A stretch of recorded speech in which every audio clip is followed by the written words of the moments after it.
Hi guys, it's Owen from farfaraway.org. Myself and Gavin are going to play our game of Open Combat.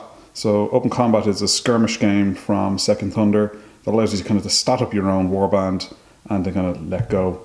So here we have my Wood Elves. They comprise a couple of Way Watchers, a couple of War Dancers, a Noble and a Dryad. Off the far side we can see some Night Gobbos. And kind of a nice mix there. There's a Squig, kind of a Squig rider, there's a Spider rider, a couple of spear Gobbos, and a few guys with bows. So we'll see how it goes. We're playing the basic open combat scenario. We've had corner deployment, and here we're fighting to see who can basically get the most attrition going. So we're fighting towards what's called the break point.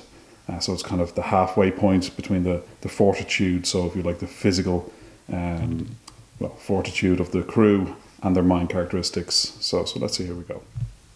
Okay, so after turn one, we've seen quite a bit of action. The elves did a bit of shooting, caused a couple of fortitude damage to some Gobbos at range, but the Gobbos had the most interesting and exciting turn.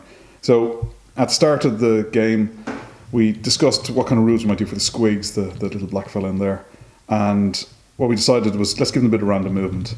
So for every 2 move that Gavin paid for, they get a D3. So they roll a D3 when they decide to move and see how far they go. So Gavin paid for 6 move, so therefore 3D3 is how far they can move. So this guy rolled epically and went 9 inches and then kind of came in to clog up the War Dancer there. We also had a really nice beforehand. The Spider Rider sitting in here, he rode up, chucked a javelin at that same War Dancer. So I've caused 2 damage, as I said. Gavin's caused 4. So the Gobbos have started off well.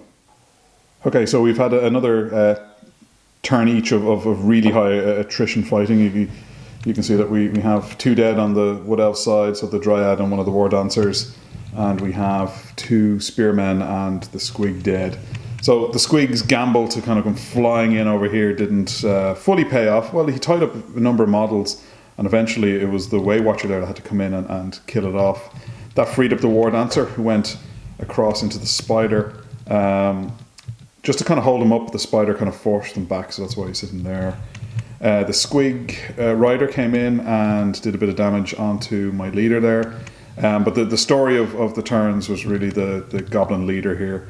He's armed with a double-handed weapon. He came flying into the Way Watcher and the Dryad and diced really well against them. Needed a reroll, but on the reroll rolled a 5 and a 6, killing off the Dryad, who only had 1 fortitude left, and doing a couple of wounds also to the Way Watcher. So that really hurt.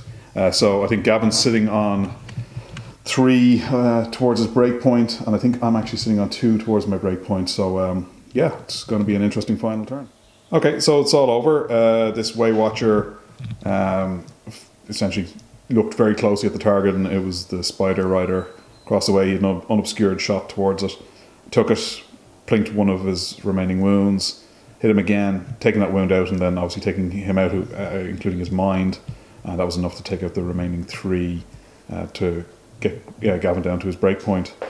So a tight game, an interesting little skirmish here. I think Gavin definitely suffered from deploying out in the open and taking some shots on the way in. But yeah, a very interesting game. So really looking forward to playing it again.